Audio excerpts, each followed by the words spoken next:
guys, so we have our clips ready. Now we will put the adjustment layer to the timeline.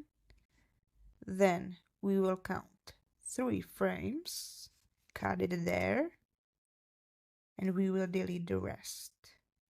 Now go to the start, click on it, and we will go to Lumetri color.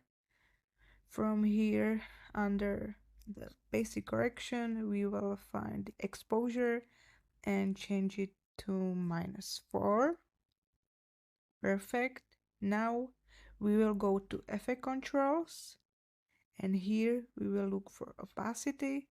We will toggle the opacity from the start and change it to 0. Now we will go to the middle of it and we will change it to 100.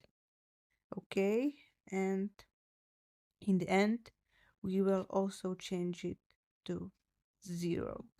So we will have this like really simple strobe effect, and if you want it more intense, you will just click on your adjustment layer, hit Option or Alt, and duplicate it as many times as you need, and you can have something like this happening.